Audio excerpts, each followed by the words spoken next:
16절입니다. 믿음으로 노아는 아직 보이지 않는 일에 경고하심을 받아 경외함으로 방주를 준비하여 그 집을 구원하였으니 이로 말미암아 세상을 정죄하고 믿음을 따르는 의 상속자가 되었느니라. 아멘. 베드로전서 3장 20절입니다. 우리 자매님들하고 저하고 함께 읽읍시다. 그들은 전에 노아의 날 방주를 준비할 동안 하나님이 오래 참고 기다리실 때 복종하지 아니하던 자들이라. 방주에서 물로 말미암아 구원을 얻은 자가 겨우 몇 명뿐이니 겨우 8명이라. 아멘. 마태복음 24장입니다. 38절, 39절, 24장 38, 39절 학생들하고 저하고 같이 읽읍시다. 홍수 전에 노아가 방주에 들어가던 날까지 사람들이 먹고 마시고 장가들고 시집가고 있으면서 홍수가 나서 그들을 다 멸하기까지 깨닫지 못하였으니 인자의 희망도 이와 같으리라. 그 뒤에 이어지는 것은 두 사람이 밭에 있고 또 두 여자가 맷돌질하고 있다라고 하는 겁니다. 밭에 있다는 것은 대낮으로 일하는 것을 이야기를 하고 있고, 맷돌질하는 것은 이 맷돌이 우리 치아, 식사하는 어떤 이런 시간이다. 서로 시차가 있지만 동시에 세계 곳곳에서 여러 사건들이 일어나고 있다라고 하는 겁니다. 노아를 포함하여 8식구만 방주에 타서 구원받았다라고 이렇게 이야기를 합니다. 저는 성경을 읽기 시작하면서 어느 날 갑자기 깜짝 놀랐습니다. 아주 오래전 처음이죠. 아니, 하나님이 모든 사람이 구원받기를 원했다라고 하는 것이 비록 신약이었지만 그것이 구약에도 적용이 돼야 되는데 겨우 8명이었다? 왜 그렇게 하셨을까? 라고 하는 생각을 제가 곰곰이 해봤습니다. 그럼 예수 믿으려고 하고 교회 나오고 성경을 보고 하는 이유가 무엇일까? 라고 하는 거예요. 무엇 때문에 성경을 보고 예수 믿는다 하고 이렇게 하죠?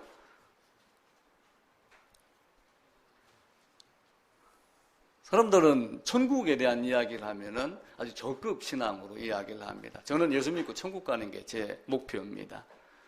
어떤 사람들은 예수 믿고 많은 걸 이루고 많은 걸 연구하고 뭐 이렇게 생각을 하지만 저는 구원받고 천국 가는 게 제 신앙의 전부입니다. 물론 이제 그 과정 중에 이루어가는 것이 많이 있겠죠. 마지막 날 많은 사람들이 배를 쳐다보고 배를 겉을 만지고 그리고 배가 물 위에 떠 있는 걸 보고 그리고 물속으로 거의 다 잠겼습니다. 왜 하나님의 능력이 없어서 겨우 8명만 했을까? 아니면은 전능하신데도 불구하고 안 하셨나? 못 하셨나? 여러 가지 질문을 제가 제 나름대로 던져봤습니다. 근데 결국은 하나님이 8명만 구원하시기로 작정을 하고 나머지는 하지 않으셨다라고 하는 게 제가 내린 결론입니다. 그래서 제가 곰곰이 생각을 하다가 낚시꾼하고 비교를 한번 해봤어요. 물론 낚시꾼들이 오래 낚시를 낚다 보면은 물고기가 많은 것, 이 철에는 또 저곳에 가면 어떤 물고기가 어떤 낚싯밥에 입질을 한다. 이걸 대충 알기는 알지요. 그런데도 결론은 물고기가 무는 고기만 낚시꾼은 끌어올립니다. 그런데 하나님은 자기가 원하는 고기만 끌어올려요. 세상의 방법하고 하나님의 방법하고는 다릅니다. 물론 그물을 치는 경우도 있어요. 그물로 치면은 여러 수많은 종류의 크고 작은 고기가 그물 안으로 다 들어갑니다. 그런데 마지막에 우리 주님은 어떻게 하냐면은 그물 안에서 좋은 것은 골라내고 못된 것은 내버린다. 이렇게 하며 그 좋은 것과 못된 것의 기준도 누가 정하냐면은 하나님이 정합니다. 우리가 보기에는 나는 안 하고가 제일 맛있는 회로 알았더니 나중에 보니까 다른 회도 많이 있더라. 이렇게 하고 그러죠. 근데 하나님이 원하고 하나님이 작정하신 것이 우리와 다릅니다. 그래서 하나님이 선택하였지만 또한 인간의 자유의지로 자기가 자유스럽게 하나님을 갈망하고 하나님을 선택하는 이 하나님의 선택과 인간의 반응이 서로 합쳐졌을 때 하나님의 사랑이 우리에게 이루어집니다. 결론은 우리의 자유의지로 하나님을 찾지만 그 자유의지로 하나님을 찾을 수 있도록 하나님이 미리 예정하셨고 택하여 놓으셨고 섭리로 다스리며 우리로 소원을 두고 하나님만 바라보고 나갈 수 있도록 이렇게 만들어냅니다. 노아 홍수가 일어났습니다. 노아 당시에 수많은 사람들이 노아가 배를 만들 때 아마 함께 참여했을 수도 있어요. 왜냐하면 산 중턱에다가 배를 만들었는데 40일 동안 비가 내렸을 때 배가 떴을 정도니까 40일 동안에 물이 차는 어느 정도의 높이가 있겠죠. 근데 그 높이에서 그 큰 나무 한 150m가 되는 배의 길이인데 그 배의 길이를 나무로 만들었을 때 노아 식구 8명이 그 나무를 다 감당했겠는가? 아니면 일꾼을 주고 샀을 수도 있을 겁니다. 아니면 여러 가지 도움을 좀 받았을 수도 있겠죠. 그럼에도 불구하고 나머지 사람들은 다 어디로 갔냐면은 물속으로 떨어졌습니다. 근데 그 방주를 만들었을 때 어떤 사람들이 야, 방주 참 멋있다. 나도 좀 태워줄래? 이렇게 말한 사람도 있었을 것이고 아니면 산 중턱에다 만들었기 때문에 조롱하고 또 훈계하고 교훈하는 사람도 있었을 겁니다. 영화 에반 올마이티라고 하는 영화가 있습니다. 아주 오래전에 나왔던 영화인데 하나님이 사람으로 등장을 합니다. 그러면서 어떤 친구를 사용을 해가지고 이 세상에다가 교훈을 주고 종말을 가르치려고 한 친구를 자꾸 사용을 해서 뭘 하라 시키는데 이 친구가 말을 안 들어요. 나는 그거 감당할 만한 존재가 아닙니다. 라고 하며 거부하고 이렇게 하거든요. 그래서 하나님이 택시를 타고 가는데 택시 안에서 막 비가 내리게 만들고 그래갖고 그러냐고 뒤를 막 돌아다보면 사람이 안 보여요. 그래서 깜짝 놀라가지고 지나가는 경찰에게 살려주세요 하고 손을 흔들고 창밖으로 막 애치는데 그 경찰관이 딱 고개를 돌리는데 택시 뒤에 앉았던 하나님이 밖에 나가서 그렇게 하고 그럽니다. 그래서 결국은 이 친구가 꼼짝없이 방주를 만들기 시작을 하는데 마을 한복판에다가 만들어요. 그걸 만들 때 동네 사람, 미국 땅에 있는 방송국 막 온 데가 다 와가지고 취재를 하며 정신 나간 놈, 미친 놈 이런 이야기를 하면서 조롱을 하고 그럽니다. 그럼에도 불구하고 방주를 만드는데 그 방주를 만들었던 위치가 어디냐면은 댐 밑에예요. 그 댐이 무너질 거다. 이렇게 이 방주를 만드는 사람이 이야기를 하는데 왜 저 댐이 무너지느냐? 저거는 미국 최고의 기술력을 갖고 만들었기 때문에 절대로 무너지지 않는다. 근데 이제 방주를 만들었을 때 어떻게 됐어요? 갑자기 댐이 막 금이 가면서 쏟아지고 노아 식구들은 방주에 타고 방주가 댐에 물에 흘려갖고 이제 그걸 저지했던 뭐 시청이나 국가의 어떤 그 백악관이나 이 문턱 앞까지 그 배가 탁 가가지고 창문을 깨고 들어가는 이런 장면이 나옵니다. 노아는 참 어려운 과정을 겪었을 거예요. 우리 신앙도 마찬가지입니다. 굉장히 쉬운 것 같지만 한편으로는 다른 사람에게 조롱받기도 하고 때로는 칭찬받기도 하고 이런 과정을 다 겪었을 거예요. 근데 마지막에 보게 되면은 다 사람들이 먹고 마시고 장가들고 시집가고 멸망할 때까지 알지 못하더라 라고 하는 거죠. 우리는 다 누군가의 죽음을 미리 알고 있습니다. 저희 어머니도 췌장암에 걸려서 치료를 받고 있어요. 그러면 항암 치료를 받고 있어요. 조금 암세포가 죽었습니다. 그러니까 100년 더 살겠어요? 그렇지 않죠. 예를 들면 1년 살 거 1년 반 더 산다든지 그런 차이뿐이란 말이에요. 근데 영원토록 살 것 같이 생각을 하지만 결코 그렇지 않아요. 자, 노아가 방주를 만들었을 때 많은 사람들이 시집가고 장가가고 먹고 마시고 했어요. 그럼 시집가고 장가가고 먹고 마시는 것이 나쁜 거였는가요? 그렇게 안 하는 사람이 어디 있어요? 다 그렇게 해요. 그런데 문제는 뭐냐면 그게 전부인 줄 아는 거예요. 그게 전부인 줄 아는 것. 다른 많은 것들이 우리에게 주어집니다. 그걸 다 누리면서 살고 우리가 행하면서 삽니다. 그럼에도 불구하고 그것이 전부가 아니고 우리는 방주에 타야 된다라고 하는 것을 마음속에 갖고 있는 거예요. 자, 그러면은 방주를 만들어서 방주에 탔다고 하여 구원받은 건가요? 물이 이렇게 범람을 합니다. 그럼 여기에 이제 방주가 이렇게 있어요. 그럼 이 방주에 노아 식구 몇 명이 탔냐면 8명이 탔습니다. 그럼 방주를 만들었기 때문에 구원받았을까요? 겉모습은 그러죠. 왜냐하면 물에서 건짐을 받았으니까. 근데 문제는 뭐냐면 방주 자체가 문제가 아니고 하나님이 방주를 만들 때 규격을 미리 정해 줍니다. 창세기 6장입니다.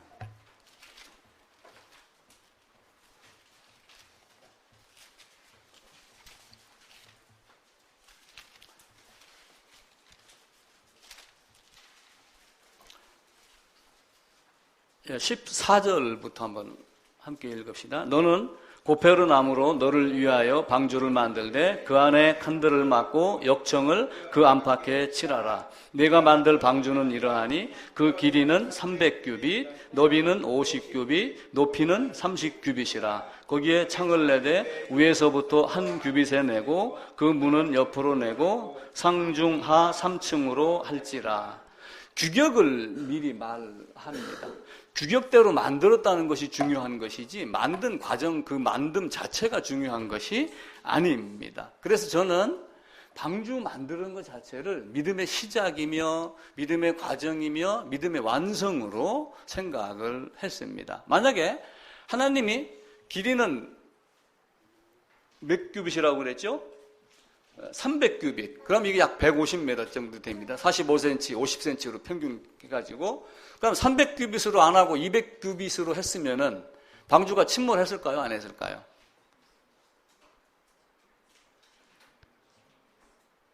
이거 침몰한 거예요. 당연히. 왜냐면 만들려고 하는 규격대로 하지 않았기 때문에 하나님의 마음이 흡족한 상태가 돼요? 안 돼요? 안 됩니다. 모세가 성막을 만들 때 시내산에 올라가서 모양도 미리 보여줬어요. 치수도 보여줬어요. 내가 네게 보이는 식양대로 만들어라. 이렇게 말씀을 했습니다. 그러니까 하나님이 말씀하신 대로 만드는 것, 만드는 과정, 만듦의 완성이 결론이지 방주 자체, 배 자체가 문제가 아니다라고 하는 거예요. 그 믿음을 방주로 보여준 것, 그 믿음의 치수, 방주의 규격으로 믿음을 보여준 것이지 다른 것이 아니다라고 하는 겁니다. 하나님은 우리에게 반드시 이렇게 어떤 규격, 모양, 치수 이런 것들을 우리에게 말씀을 해줘요. 특히 성막으로 말씀을 해줬잖아요. 그죠? 성막으로 어떻게 했습니까? 울타리 높이 담 넘어올 수 없다. 문을 만들어 놓고 약 10m, 한 10명, 20명, 30명이 어깨동무를 해도 들어가고 쉽게 통과할 수 있는 것. 그리고 그 안으로 들어가면은 번제단이 있고 성소가 있고 지성소가 있고 그 피가 지성소에 속죄소에 뿌려져야 된다라고 하는 어떤 규칙을 만들어 놓습니다. 그 규칙과 어긋나면은 하나님의 법에 따르지 않았기 때문에 그것은 성립이 될 수도 없고 완전하게 이루어질 수가 없습니다. 지난주에 믿음으로 아벨은 말씀을 드렸고 오늘은 믿음으로 노아는 이렇게 얘기를 하죠. 그럼 믿음으로 아벨은 했었을 때 결국은 아벨의 제물이 무엇이었다고 그랬어요? 아벨의 제물은 아벨이었습니다. 아벨이 다른 걸 가지고 제물로 삼았으면 하나님은 원하지 않았던 거예요. 아벨이 제물로 드린 것에 아벨인데 아벨이 제물로 드린 것의 실제는 무엇이었어요? 아벨의 제물은 아벨이었지만 실제 아벨이 드린 제물은 뭐냐면은 양이었어요. 그러면서 네가 이 양 안으로 들어와 가지고 네가 양 함께 있어라라고 하며 대속의 은혜 대신을 여기서 미리 가르쳐 줍니다. 근데 우리는 이 안으로 들어가는 것 함께 대신 대속에 대해서는 말로만 외치고 있으면서 실제 내가 아벨의 양 속에 들어가 있는 것들을 잘 이야기를 하지 않아요. 처음부터 우리 하나님은 우리에게 대신 대속을 계속해서 가르쳐 주었습니다. 이 모든 것이 어디에 쓰여 있냐면은 성경에 다 쓰여 있다. 이렇게 말씀을 드렸죠. 그래서 지난주에 드렸던 말씀이 뭐냐면은 성경 전체가 세 개로 구분되어 있다 그랬습니다. 토라 하나가 있었고 또 하나 뭐가 있었죠? 기억나는 것? 느빔, 케투빔. 이게 오경이 여기에 포함이 되죠. 선지서가 포함이 되고 그리고 시편 이런 것들로 이렇게 해가지고 이걸 다나카 이렇게 해서 히브리 사람들은 성경 전체를 다나카라고 해서 한 권으로 봤는데 세 개로 구분을 합니다. 그러면서 이 율법을 가지고 뭘 가르쳐요? 모세오경을 통해서 죄인은 반드시 죽는다. 죄인은 죽여야지 되는데 죄가 무엇인가를 무엇으로 깨달아요? 율법을 가지고 깨닫습니다. 그래서 레위기가 시작이 될 때 항상 죄를 깨닫거든 희생 제물이 필요하다라고 하는 걸 아는 거예요. 근데 희생 제물 필요하다라고 하는 걸 알지만 결국은 그 희생 제물을 드리고 내가 그 안으로 들어가고 죽는 건 누가 죽어요? 제물이 죽는 거죠. 그러면서 그 안에 연합된 나를 보게 만드는 거예요. 그래서 오경으로 뭘 하냐면은 죄를 깨닫게 해준다. 그러니까 죄를 깨달으면은 그 다음에 반드시 뭐가 있어야 된다고 그랬어요? 죄를 해결해야지 됩니다. 사람들이 지금 이걸 간과를 하고 있어요. 어떻게 생각을 하냐면 1번, 2번 이렇게 자꾸 생각을 해요. 율법이 죄를 깨닫고 율법 때문에 하나님 앞에 나아가서 은혜를 받고 그 다음에는 율법이 삶의 가이드라인이 된다라고 하는 지침 정도로만 지금 자꾸 생각을 한단 말이에요. 그래서 제가 말씀을 드린 게 이걸 2번으로 놓고 이거를 3번으로 놓아야지 된다. 왜냐하면 율법으로 죄를 깨닫게 해놓고 죄를 해결해 주지 못하면은 하나님은 하나님이 아닙니다. 아기가 똥을 쌌습니다. 그럼 엄마가 그걸 보고 치워야죠. 안 치우고 똥 쌌어 말만 하면 엄마예요? 그건 아니죠. 하나님도 마찬가지로 우리에게 네가 어떤 죄가 있는가? 그러면 그 죄를 어떻게 해결하는가?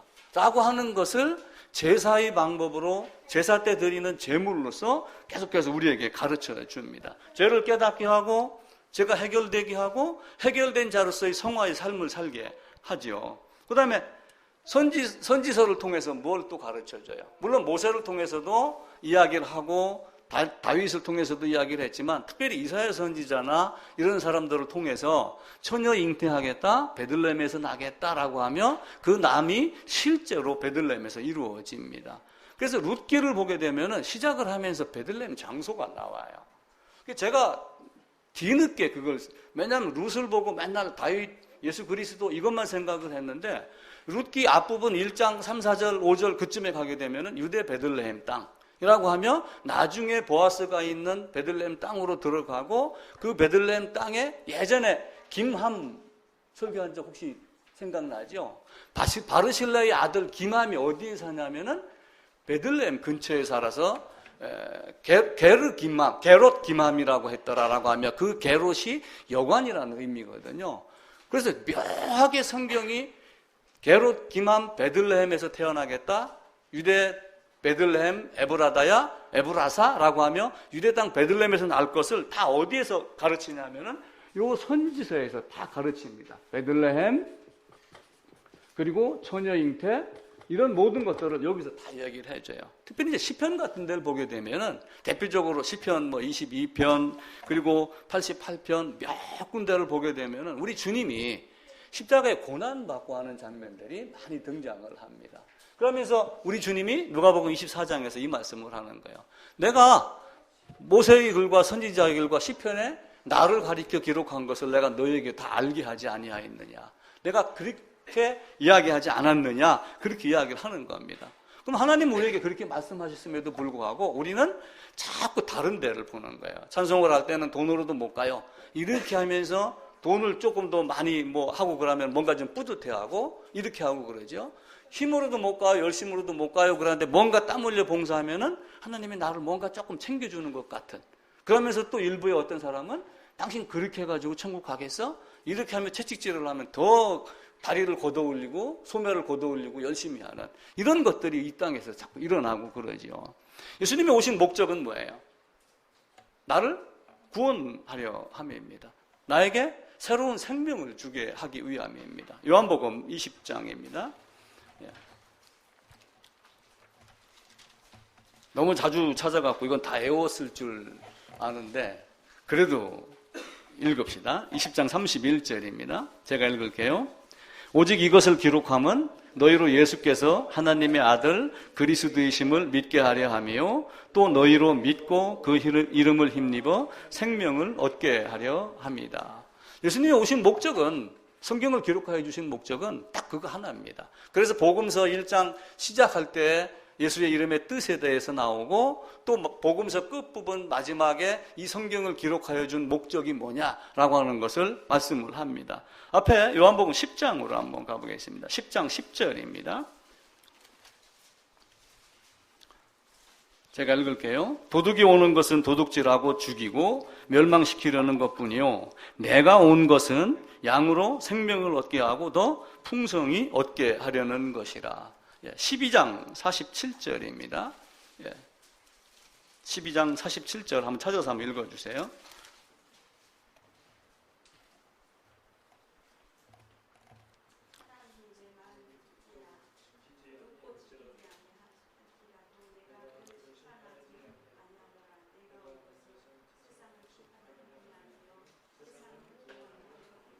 내가 온 것은 세상을 심판하려 함이 아니요 세상을 구원하려 함이라. 요 말씀만 보면 또 예수님이 심판의 주가 아닙니다. 근데 또 다른 말씀에 보면은 심판을 다 아들에게 맡기셨다라고 하지요. 그러니까 심판에서 구원한다, 그 내용입니다. 또 마가복음에 가게 되면은 인자가 온 것은 섬김을 받으려는 것이 아니고 섬기려 함이다 라고 하면 이 말에 의해서 또 세족식이 또 많이 이루어집니다. 그런데 섬기려 하고 자기 목숨을 많은 사람이 대속물로 주겠다. 자, 마가복음도 한번 찾아봅시다. 마가복음 10장입니다. 10장 45절입니다.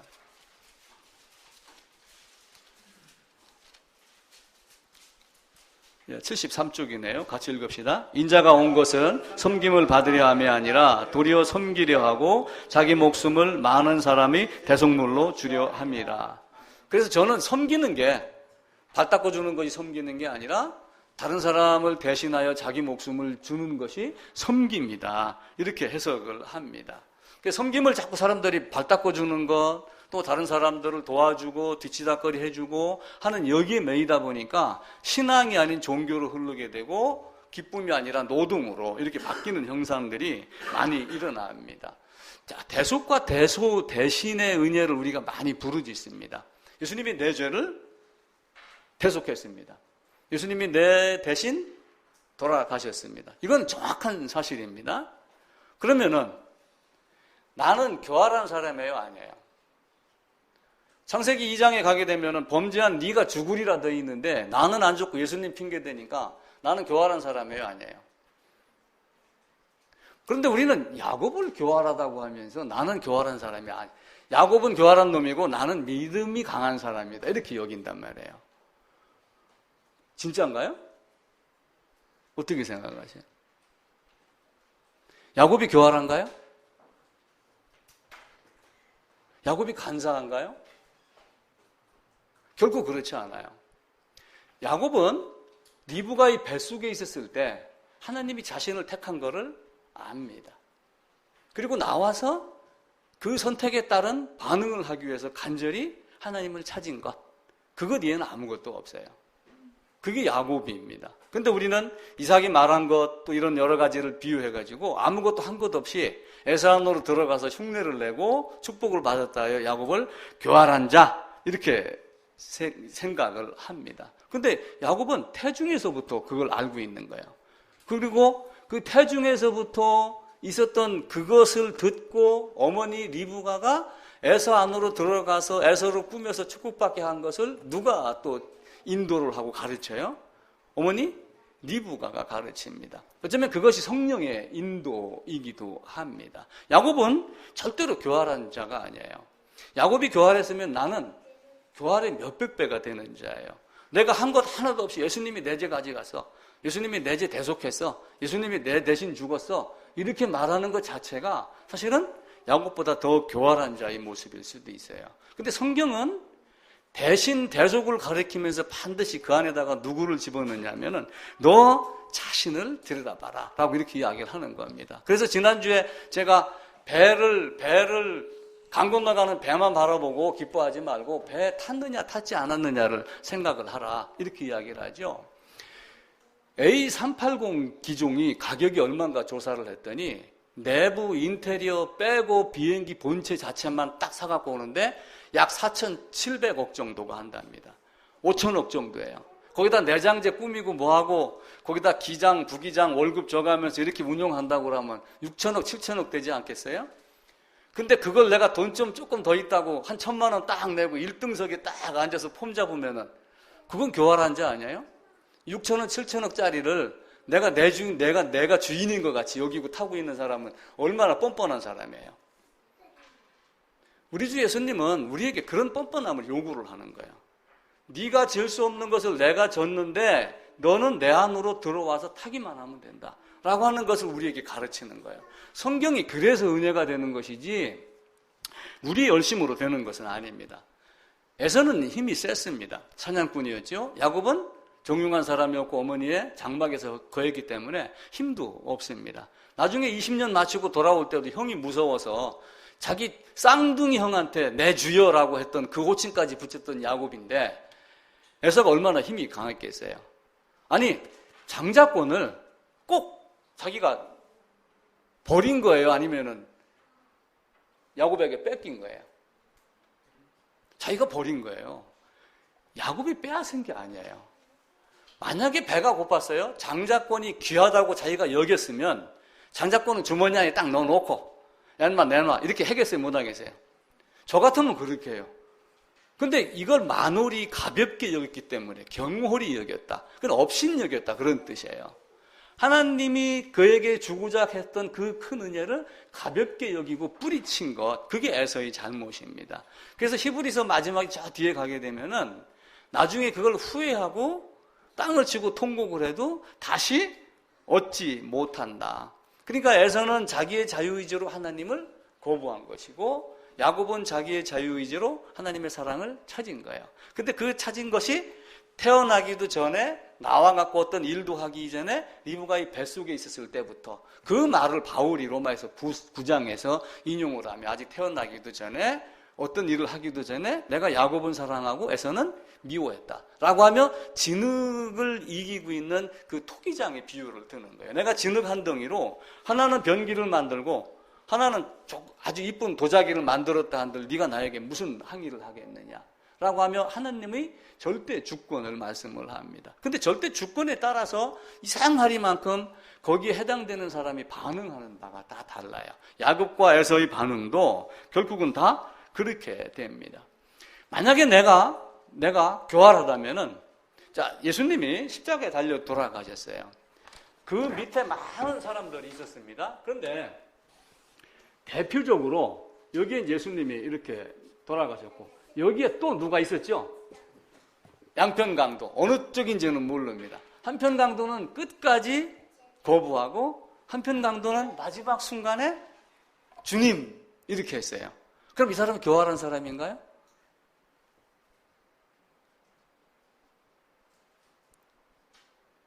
교활한가요? 지혜로운 사람이에요. 하나님이 어떤 분인가를 한순간 알아채는 거예요. 우리의 인생도 마찬가지로 딱 그걸 하나를 잡는 거예요. 그것 없이 다른 것 아무리 매달린다는 거예요. 제가 우리 권사님 아버지 영문안을 엊그젠가 가니까 주무셔갖고 못 깨우겠어요. 그냥 왔어요. 그 전에 갔었을 때 딱 들어가자마자 목사님 왔어요? 아멘이 무슨 뜻이에요? 나한테 묻더라고요.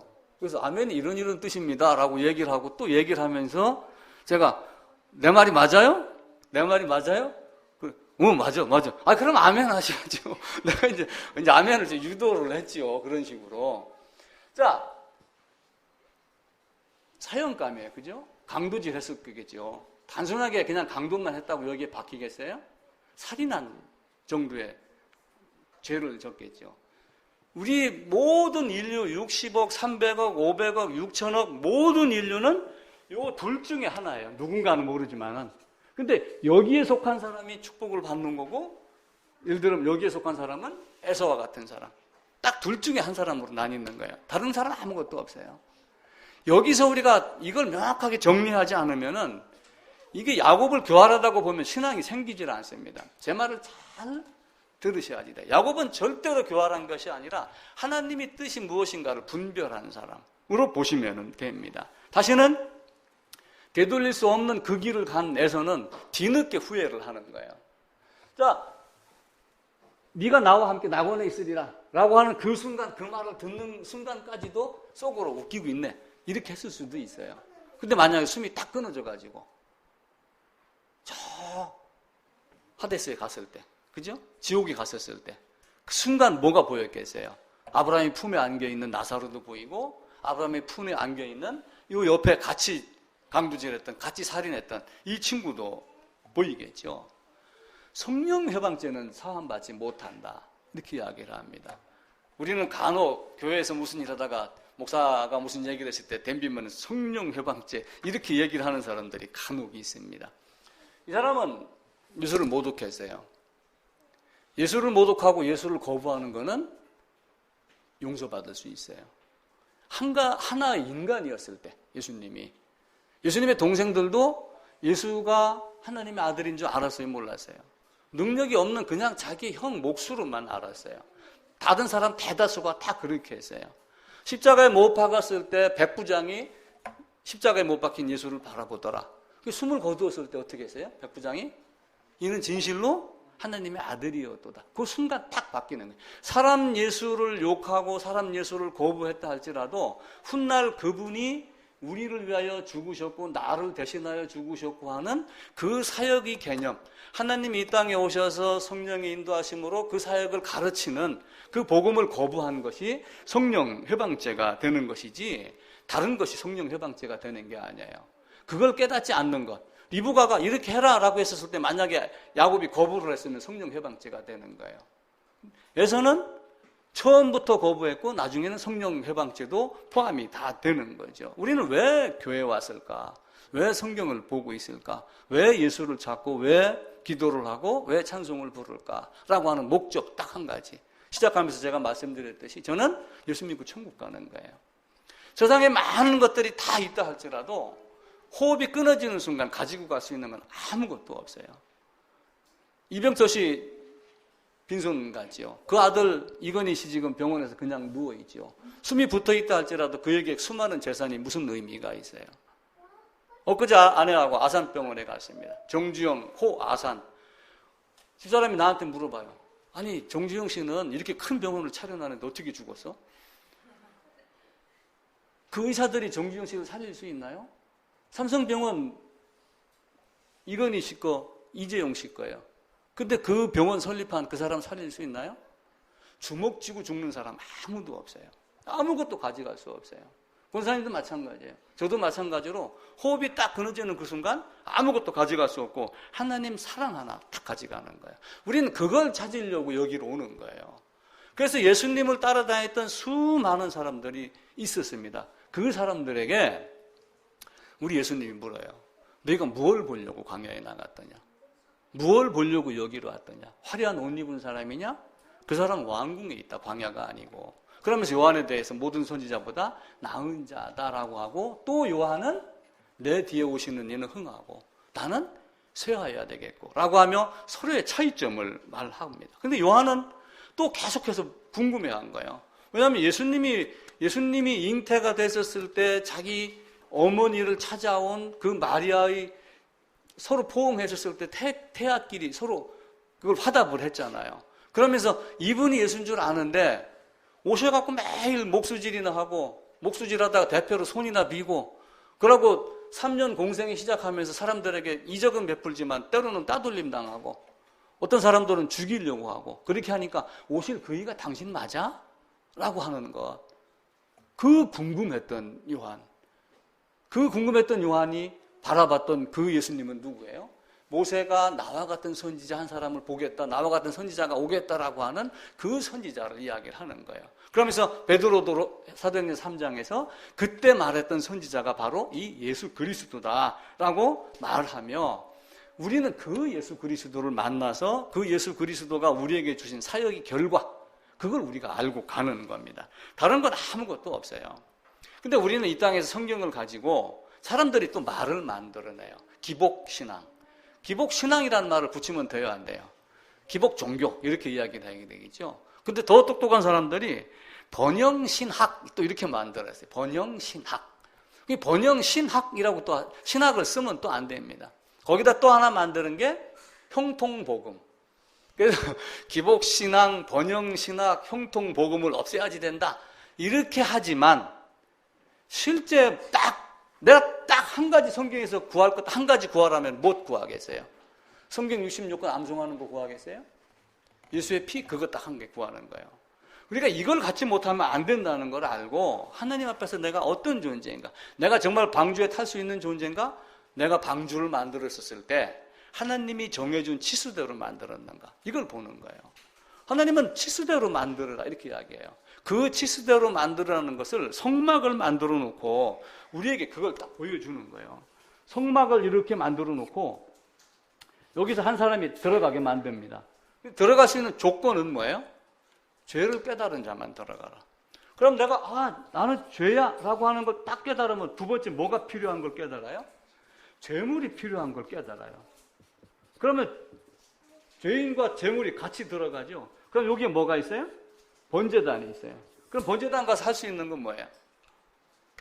죄를 고백하고 재물 될 짐승 머리 위에다가 안수하는 것. 그럼 성경이 정한 법칙을 우리가 이해를 하면 성경 전체가 이해가 되는 거예요. 자, 재물을 끌고 가가지고 여기서 양이 이렇게 있고 이렇게 있는데 손을 얹고 안수하면은 어떻게 돼요?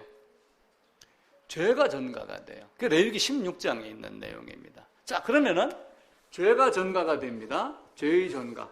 자, 어떤 죄가 전가가 됐어요? 순서대로 한번 얘기해 보세요. 생각나는 죄. 무슨 죄가 전가됐어요?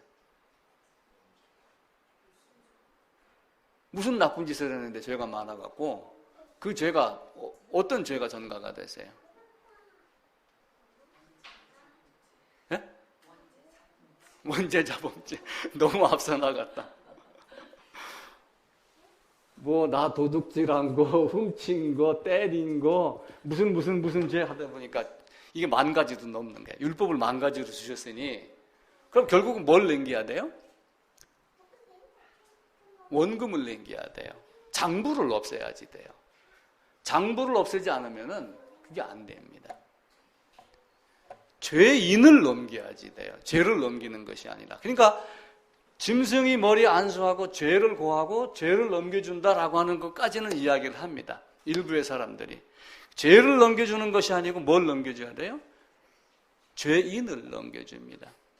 원죄자범죄라는 이론 자체도 사실은 바르지 못한 거예요. 물론 사과나무에서 사과가 열리는 건 사실입니다. 그런데 자범죄라고 하는 말이 등장을 하면서 죄의 전각을 하니까 자꾸 죄의 행위에 대한 것들을 1번부터 n번까지 나열을 하기 시작을 해요. 그런데 하나님이 요구하는 건 우리의 죄의 행위를 요구를 하는 거예요. 넘겨받을 줄 때.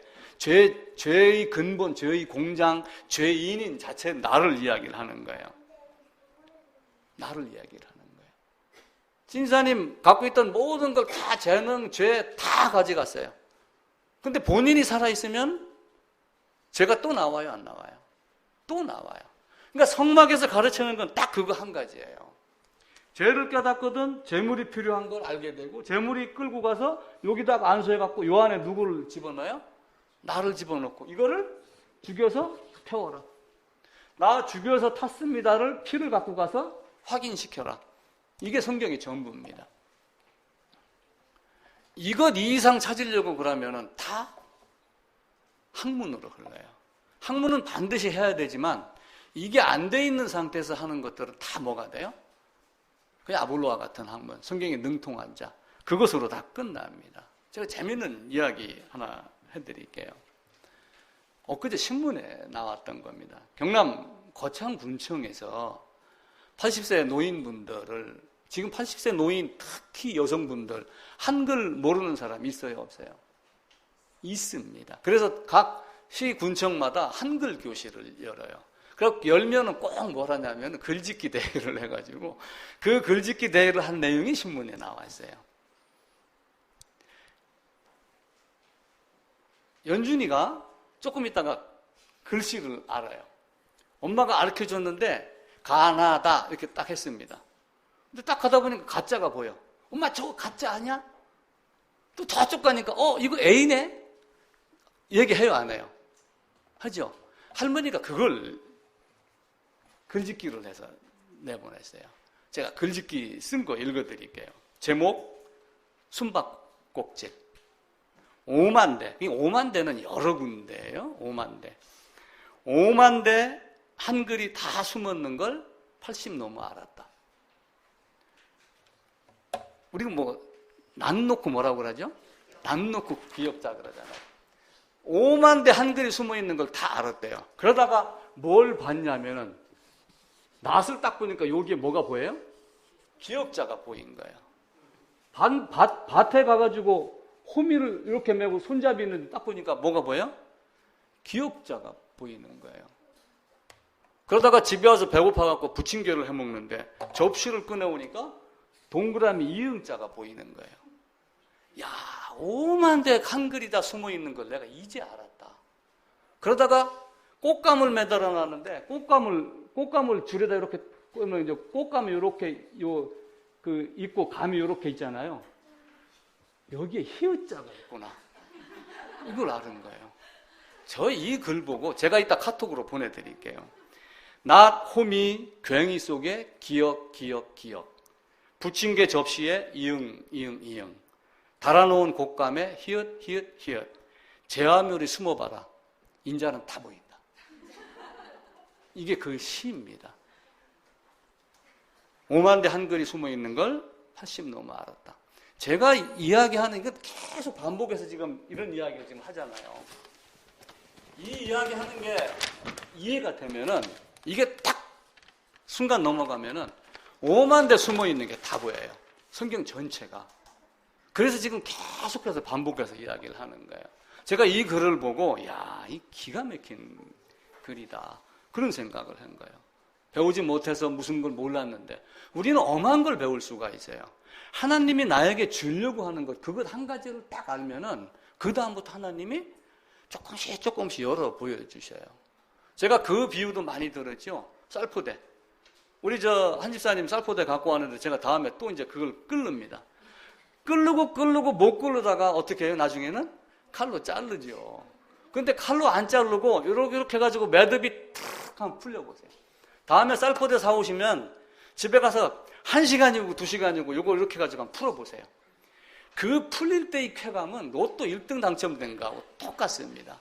성경도 마찬가지로 죄가 무엇인가, 내가 어떻게 해서 하나님이 자녀가 됐는가, 하나님이 방주를 만들으라고 그랬는데 왜 규격을 줬을까?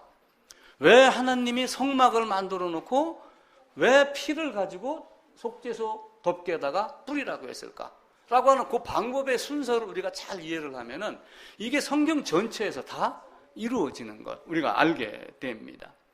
성경을 학문으로 여기는 것이 아니라 성경은 수많은 예화, 수많은 비유, 수많은 모형, 수많은 예표로 요 복음을 계속해서 우리에게 이야기를 하길 원하는 거예요. 그것 한 가지예요. 인자가 온 것은 이것을 기록하면 내가 너에게 주려고 하는 것은 생명 하나다. 근데 이제 우리가 이걸 알고 학문으로 발전시켜 나가면서 더 체계적으로 정리를 하는 것이지 이것이 없이 하는 것은 아무 의미가 없습니다. 어느 학생이 초등학교에 다니는데 3일 동안 결석을 했어요. 그래갖고 반장한테 담임선생님이 야 반장 너 그 친구니까 찾아가봐. 이렇게 해서 찾아갔어요. 찾아갔더니 애가 밥을 못 먹었는지 집안도 초라하고 몸은 덜덜덜 추워 떨면서 이불을 덮고 누워있더랍니다. 꼭 애가 죽을 것 같더래요. 그래가지고 그 친구가 자기 집에 수입 카메라가 하나가 있었는데 자기 아버지 몰래 그걸 갖다가 그 아이에게 줬답니다. 주고 이거 팔아가지고 양식 사서 약 사갖고 병 낫거라. 이렇게 했는데 그 아이는 그 카메라가 워낙 신기해서 어떻게 쓰는 거냐를 물어봤겠죠. 그 다음부터 사진을 찍기 시작을 한 거예요. 집 안에. 그러다가 그것이 집 밖으로 그리고 한국으로 세계로 이렇게 해서 유명한 사진 작가가 된 실화의 내용입니다. 만약에 그 친구가 그 사진기를 그냥 그대로 팔아먹었으면은 한두 끼 일주일 배는 불렀겠죠. 자, 여러분 손에 성경이 있습니다. 귀한 게 들려 있어요. 이 귀한 게 들려 있는데 이걸 얼마만큼 귀하게 여기고서 활용을 하고 있어요. 그 카메라를 가지고 활용했던 그 아이의 모습. 우리는 성경에서 무엇을 찾기를 원해요? 믿음으로 노아는, 믿음으로 아벨은, 믿음으로 아브라함은, 믿음으로 에녹은 계속 믿음에 대한 이야기를 합니다. 그럼 성경이 이야기하는 믿음이 도대체 무엇일까라고 하는 거예요. 성경을 보고 남의 믿음을 칭찬을 하면서 감격하는 것이 우리의 신앙인가요? 아니면은 다 빠져 죽더라도 방주에 타는 게 나의 목적인가요? 나는 방주에 타는 게 나의 목적이에요. 참 못돼 먹었죠, 목사가. 기껏해야 신학적인 아름다운 걸 이야기하지 아니하고 그냥 나는 천국 가는 게 소원이야 라고 얘기하는 얼마나 초보적인 신앙을 추구하는 거예요. 근데 그것 아니면 남는 게 있어요? 아무것도 없습니다. 예수님은 자기를 죽여서 나를 살리셨어요. 근데 자기가 죽을 때 나를 그 안에다가 집어넣었습니다. 그게 하나님의 방법이에요. 그래서 그 방주 자체가 사실은 뭐예요? 하나님 자신, 예수님 자신, 십자가 자신, 그걸 한번 봐보세요. 내가 그 안으로 들어가지 않으면 그 혈액이 나에게 있어요, 없어요? 아니, 배는 가는데, 비행기에서, 하늘에서 비행기는 떠서 날아가는데, 여기서 쳐다보고 아무리 손 흔든들, 내가 옮겨갈 수 있나요? 아무것도 할 수가 없어요. 교보문고, 교보생명에 또 그 벽에 거기는 봄, 여름, 가을, 겨울 글을 하나씩 올린답니다. 그것도 신문에 나왔어요. 그래서 제가 이제 교보생명 홈페이지 들어가서 그 가을 편지라고 하는 것을 제가 살펴봤죠. 자, 교보생명에 걸린 그림이 이생진이라고 하는 사람이 쓴 벌레 먹은 나뭇잎이라고 하는 거예요. 벌레 먹은 나뭇잎. 지금 하진이가 무슨 얘기인가 지금 제가 하는 거 알아듣고 지금 저렇게 얘기해서 마음속에 새기고 있는 거예요. 벌레 먹은 나뭇잎인데 그 교보생명 벽면에 뭐가 걸렸냐면은 나뭇잎이 벌레 먹어서 예쁘다. 나뭇잎이 벌레 먹어서 예쁜가요?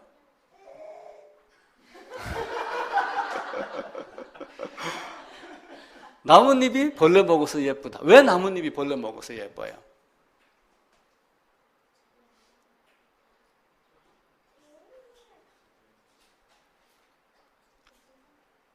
자기를 죽여서 벌레를 살린 거예요. 맞지? 네. 남을 먹여가며 살았다는 흔적은 별처럼 아름답다. 이렇게 돼 있어요. 그래서 그걸 딱 보면서 내가 우리 주님이 자기를 갉아먹게 하고 자기를 죽여서 나에게 뭘 먹였는가라고 하는 거예요. 뽕나무 잎을 먹고 누에가 자랍니다. 뽕나무는 사라져도 그 누에 때문에 우리는 그 누에를 먹고 뽕나무 먹는 효과를 갖고 있는 거예요. 하나님은 우리에게 자기의 살과 피를 내어준 예수가 우리 눈에 보여야지 되고 그 안에 발을 담그야지 되고 그 방주 안에 타야지. 우리가 노아 8명 하나님 방주 만들어서 그러니까 우리는 교회당 안에 있는 것이 우리가 방주 탄 것이다 이렇게 생각한단 말이에요. 근데 교회당 안에 있는 것이 방주 탄 건가요? 아니에요. 예수 안에 들어갔을 때만 그게 되는 거예요. 그럼 우리는 성경에서 뭘 보아야지 돼요? 예수 안으로 들어가는 것을 가르쳐 주는 거예요. 나를 대신해서 나를 대속하신 하나님이 왜 나를 대신하여 나를 대속했다라고 말을 할까요?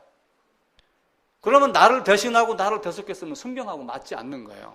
왜 그러냐면은 창세기 2장에서는 어떻게 얘기해요? 선악을 아는 열매를 먹는 자는 반드시 죽으리라 딱 되어 있어요. 그럼 하나님이 그걸 어긴 거예요.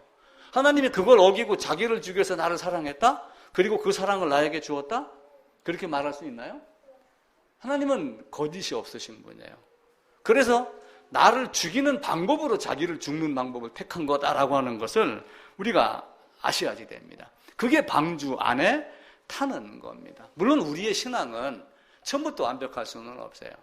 저도 이런 것들이 보이고 말하기까지는 수년의 세월이 걸리고 그랬습니다. 예수님이 12제자를 택했어요. 근데 처음부터 완벽했나요? 아니에요. 우리는 마태복음 16장에 베드로가 고백한 것을 신앙 고백이라고 말합니다. 뭐죠? 베드로가 뭐라고 그랬죠? 주는 그리스도요 살아계신 하느님의 아들이다. 그게 신앙 고백일까요? 아닐까요? 다른 사람은 신앙 고백이라고 해도 제 기준은 신앙 고백이 아닙니다. 신앙은 뭐예요? 내가 예수 안에 들어가서 온전하게 거듭났을 때가 신앙이 되는 거예요. 하나님을 온전하게 앙망하는 자의 조건이 돼 있을 때 앙망하는 것이 신앙이지. 비행기가 가네? 저 비행기는 한 500명 태울 수 있겠네? 저 비행기 타면은 얼마만큼 그 안에 1등석을 타면 호텔 갔대? 이런 걸 아는 것이 신앙이 아니란 말이에요. 이스라엘의 사상을 먼저 이해를 하셔야지 돼요. 예수님이 오시기 직전의 상황에서는 로마가 압제가 있었죠. 이스라엘 백성은 로마의 압제에서 벗어나기를 원하고 있었어요. 그리고 나와 같은 선지자 하나가 오겠다, 보내겠다라고 하며 그 선지자가 다윗의 후손으로 오겠다라고 했던 이런 모든 것들을 히브리 민족들은 기다리고 있었습니다. 그때 그 당시에 메시아 사상이 엄청나게 있었어요. 그래서 빨리 와가지고 로마군을 퇴치하고 로마의 압제에서 벗어나서 우리를 해방시켜주고 그리고 우리를 더 잘 먹게 잘 살게 그리고 주님이 통치하면서 하나님 나라가 이루어지기를. 그러니까 예수님 자체도 뭐예요? 메시아로 보고 따랐는데 나중에는 십자가에 못 박혀 죽으니까 이게 메시아가 아니구나 이런 생각을 하게 된 거죠. 베드로도 많은 걸 경험을 했습니다. 물고기 잡는 것부터 이런저런 거 병자 낚는 것, 자기 장모 고쳐주는 것, 이런 거 많이 경험을 했잖아요. 그죠? 그러다가 보니까 어떻게, 너희는 나를 누구라고 그러느냐? 자기가 지금까지 기다렸던 그 메시아로 봤던 거예요. 예수 그리스도를. 그래서 주는 그리스도요. 그리스도를 번역하면 뭐라고 그랬어요? 메시아. 메시아를 번역하면은 당신이 우리가 기다렸던 그 메시아, 바로 그 사람이다. 라고 했는데, 그 메시아가 왜 오셨고 나에게 어떻게 영향을 미쳤고 나에게 어떤 결과가 이루어졌는가는 베드로가 그때 당시 알았어요? 몰랐어요? 몰랐어요. 그는 아직 믿음의 완성이 안 된 상태입니다. 그래서 방주 만드는 것도 지수대로 하나하나 만들어 가지만 이런 것들로 인하여 이렇게 되고 이렇게 되고 이렇게 되고 이런 과정을 거치는구나 라고 하는 완성이 방주의 완성이다 라고 보는 거예요. 사람들은 예수님이 성전 헐라 그러면 뭘 바라봐요? 46년 동안 세운 벽돌 성전을 바라봐요. 그런데 예수님은 누구를 이야기해요? 그 성전 말고 나 3일 만에 일어날 나. 예수님이 하나님의 아들이야. 예수님의 동생은 뭘 봐요? 목수의 아들 아니야? 다른 사람들은 마리아의 아들 목수 아니야? 이렇게 하면 서로 육신과 영을 보는 방법들이, 생각하는 눈들이 다 다릅니다. 그런데 그런 베드로가 예수님의 부활을 목격하기 전, 십자가 못 박히기 바로 직전에는 또 어떻게 했어요? 내가 죽기까지 우리 주를 버리지 않겠습니다. 아직 목숨까지 내어놓겠다. 이렇게 했는데도 불구하고 순간 저주하되 맹세하며 저주하고, 아니 저주하는데 뭘 맹세까지 해요. 그죠? 베드로를 따라다녔던 마가가 그 예수님이 잡히는 순간 제자들이 다 도망갔는데 자기도 너무 놀라가지고 겉옷 둘렀던 걸 어떻게 하다가 놓쳐갖고 뜀박질하다 보니까 손에 잡은 걸 놓친 거예요. 그러다 보니까 뭘로 도망가요? 벌거벗은 몸으로 도망간 것까지 기록했던 자기들의 수치를 다 기록을 했어요. 베드로도 마찬가지로 그런 모습으로 갔었는데 나중에 어떻게 돼요? 주님이 부활하시고 나서 그 모습을 알고 이전의 다른 모습으로 바뀌는 거예요. 자기 목숨을 내어놓기까지 순교할 수 있는 자의 모습으로 바뀌어 나가는 겁니다. 예수님의 생명의 떡 이야기를 하니까 사람들은 뭘 이야기해요?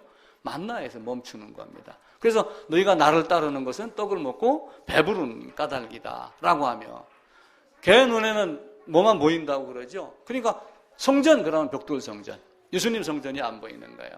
떡 그러면은 생명의 떡이 아니라 하늘에서 내려오는 만나떡, 이적의 떡, 이것만 자꾸 보이는 거예요. 그러니까 교회당 안에서도 예수 믿으면 뭐 축복받습니다, 뭐합니다라고 하는 이것 자체도 사실은 말하면 안 됩니다.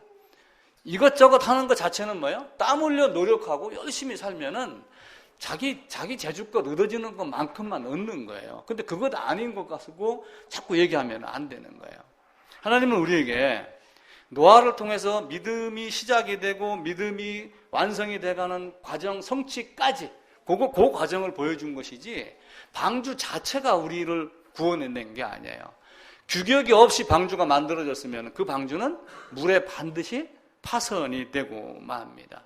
예수님을 우리가 얼마나 알았을까요? 예수님이 이적을 베풀 때 귀신 들린 사람이 내가 예수도 알고, 그죠? 그럼 귀신 들린 사람이 아는 예수만큼 우리는 예수를 얼마나 많이 알았어요? 아니, 귀신도 아는 예수인데 나는 예수를 얼마만큼 알았어요? 예수의 무엇을 알았어요? 예수님의 이적만 알았나요? 예수님의 비유풀이만 했나요? 예수님이 주고자 하는 게 뭐예요? 생명이 떡 한 가지예요. 잘나고 못나고는 두 번째 단계입니다. 자식이 되느냐 안 되느냐를 먼저 여러분들이 따지셔야지 돼요. 근데 자식 되고 안 되고를 등록카드 쓰고 세례 받은 걸로 자식 된 걸로 여기게 되면은 훗날 어떤 문제가 생기겠어요? 우리 주님께서 나를 그렇게 가르치지 아니하였습니까? 라고 해도 내가 너를 모른다. 이렇게 하면 어떻게 하시겠어요? 하나님은 우리에게 하나님이 원하는 것이 무엇인가를 가르치는 겁니다. 성경을 통해서. 제가 은지한테 너 꿈이 뭐니? 물어봤어요. 그랬더니 SFC 청소년센터 간사가 되는 게 내 꿈입니다. 이렇게 이야기를 했어요. 자, 그러면은 이제 은지를 빼고 나머지 여기 계시는 분들이 다 SFC 센터장입니다. 어떤 사람을 뽑겠어요? 어떤 은지의 생각, 어떤 은지의 능력, 이걸 보고 뽑겠어요?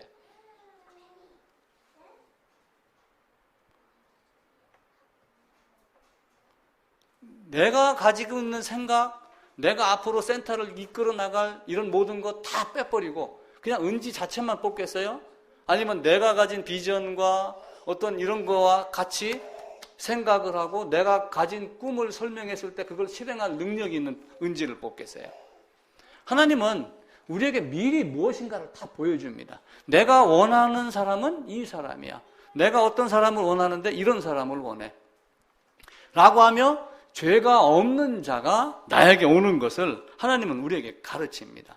그러니까 SFC 센터장이 있으면은 간사를 뽑을 때 그 센터장이 갖고 있었던 어떤 하나님의 신앙, SFC 뭐 강령 이런 것들이 있겠죠. 그런 것에 합당한 존재, 합당하게 갖고 있는 사람, 그리고 그걸 실행할 수 있는 능력, 또 능력을 또 키워주면 되긴 됩니다. 그래서 센터장이 갖고 있는 의도를 우리가 정확하게 알아야지 됩니다. 그 의도를 알지 못하면은 우리는 그 센터장이 밑에서 같이 일할 수가 없어요. 직장도 마찬가지입니다. 삼성은 삼성이 요구하는 인재상이 있어요. 포스코는 포스코가 요구하는 인재상이 있어요. 하나님, 예수님이 우리에게 요구하는 신앙의 조건이 있는 거예요. 우리는 그것 하나 갖고 가는 거예요. 자, 삼성에 입사를 했어요. 제가 포스코 연수원에서 직원들을 가르쳤습니다. 입사하는 친구들을. 그러면은 입사했다고 하여 바로 일터로 보내나요? 신입사원 들어오면 어떻게 해요? 수많은 학벌, 토익, 점수 갖고 다 들어와서 날고 긴다 하지만 회사의 입장에서 보면 아니야. 그러니까 다시 뭘 시켜요? 우리 회사는 이런 생각 갖고 이런 방법으로 이렇게 일을 해야 돼 하고 전부 다시 뜯어 고칩니다. 한 달 내지 두 달 동안. 그러면서 기본적으로 갖고 있는 자질을 사용을 하는 거예요. 성경은 그런 많은 것들을 통해서 우리에게 가르쳐 줍니다. 그것이 규격대로 방주 안으로 그리고 죄를 깨닫고 죄를 대신하여 죽을 재물을 구하고 그럼 재물만 죽으면 어떻게 돼요? 안수를 안 하고 죽었어요. 그럼 어떻게 돼요? 아니 재물이 죽었는데 안수 안 하고 죽었으면 어떻게 돼요? 우리 신입사님 안수를 안 하고 죽였어요. 어떻게 돼요? 성막 안에 들어갔습니다. 내가 재물을 끌고 갔어요. 안수를 안 하고 죽였어요. 하나님은 뭐라고 하실까요? 재물이 죽었으니까 됐어. 이렇게 하셨을까요? 법이라고 하는 것이 있는 거예요. 법.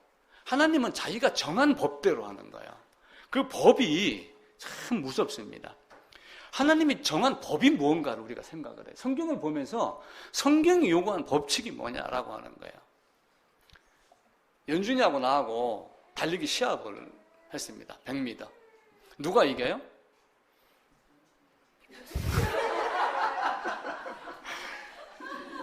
이렇게 되는 거예요. 달리기 시합을 했는데 연준이가 이깁니다. 어디다 세워놨을 때 내가 여기에 이렇게 있고 연준이가 이렇게 있습니다. 여기가 결승선이에요. 연준이가 여기 있으면 연준이가 이겨요. 그죠? 둘이 여기다가 땡 해서 달리기를 딱 하니까 내가 계속 이기는 거야. 그래서 연준이가 되게 똑똑해요. 그래서 뭐라고 얘기를 했냐면 이건 불공정한 게임이다. 나를 여기다가 세워달라. 그래갖고 여기다 딱 옮겨놓고 여기서 출발 딱 시켰어요. 그런데도 이겼어 내가. 그러니까 연준이가 그럼 나를 요 A에서 B로 옮겨 여기서 이기게 해달라. 그럼 누가 이기겠어요? 연준이가 이기겠죠? 아니에요. 그래도 내가 이겼어요. 이게 어떻게 되냐면은 잘 보세요. 연준이가 딱 발을 띄려고 그러는데 나도 이게 무슨 제안을 했냐면 연준이가 더 똑똑해졌어. 나중에는 이 사람은 한 발로 뛰기로 합시다. 나는 두 발로 한 발자국 앞에서 뛸게요. 내가 한 발로 딱 뛰다가 자빠졌어요. 자빠졌는데 이게 길어가지고 머리가 여기 먼저 닿았어. 그럼 누가 이긴 거예요? 누가 이겼어요? 연준이가 이긴 거예요? 내가 이긴 거예요? 연준이 발은 아직 안 닿았어. 예.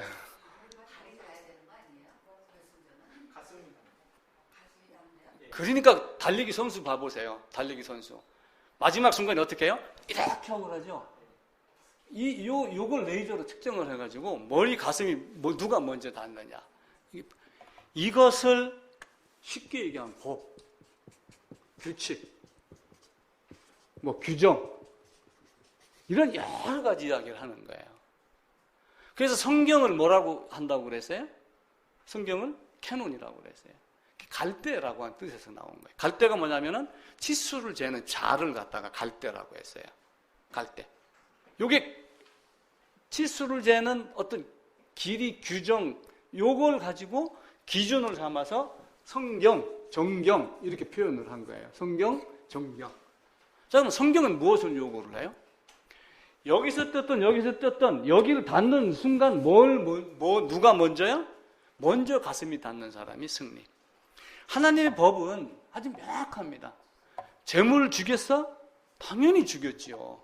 안수했어, 안 했어? 안수했으면 내가 연합, 그죠? 안수 안 했으면 재물만. 그럼 재물만 죽으면 어떻게 돼요? 나하고 재물하고 관련이 있어요, 없어요? 없어요. 이게 성경의 핵심이에요. 사람들은 지금 이 순간도 예수님이 돌아가셨다. 이거 다 압니다. 근데 내가 죽은 거는 생각을 안 해요. 성경은 희한한 방법으로 뭘 가르치냐면, 안수라고 하는 방법으로 뭘 가르치냐면은, 이 안에다가 죄인이 전가되는 걸 가르쳐요. 그래서 반드시 죽으리라라고 하는 것이 성립되게 만들어요. 이게 보이면 오만 대 숨어 있는 게 다 보이는 거예요. 그때부터 보이기 시작을 해요. 근데 이게 안 보이면 학문적으로 보일 수도 있어요. 근데 연합 1. 하나님과의 연합은 신비로움이다. 2. 하나님과의 연합은 하나님의 주권이다. 3. 그렇게만 해석을 해요. 나중에 신학 가서 신론 이런 책 사가지고 한번 봐보세요. 다르게 정리한 것이 있는가. 안수를 하지 않으면은, 내가 재물 안으로 들어가지 않으면 절대로 안 됩니다. 오래전에 제가 예화했던 거 한 번 더 말씀드릴게요. 4살짜리 꼬마가 10km 달리기에 나왔어요. 이모 따라가지고 나오다가 달리기에 빠져갖고 매주 10km씩 뛴답니다. 그걸 이제 예를 들면 경주 마라톤, 동아 마라톤 하는데 10km 코스에 출전을 한 거야. 그래서 카메라가 가가지고, 야, 너 어떻게 해서 여기 이렇게 나오게 됐어? 그 아이가 뭐라고 대답을 했을까요? 너 왜 이렇게 잘 달리냐? 왜 이렇게 매일 달리냐? 그 아이가 하는 말이, 결승선을 통과해보지 않은 사람은 말해줘도 몰라요. 이렇게 이야기를 했어요. 왜 그 꼬마가 그렇게 말을 했을까? 결승선을 통과하지 않은 사람은 이걸 말해줘도 몰라요. 그 42.19km를 달리다가 마지막 순간에 탁 꿀이 나는 그 순간의 기쁨은 꿀인 한 사람만 알아요. 전체적으로 다 뛰면서 거길 통과한 사람만 알아요. 그래서 레위기에서는 철저하게 뭘 가르치냐면은 안수에 대한 것을 가르쳐요. 그래서 안수를 하면서 뭘 가르쳐요? 내가 너에게 들어간다. 내가 짐승 안에다가 죄를 전가시킨다. 이게 성경의 법칙입니다.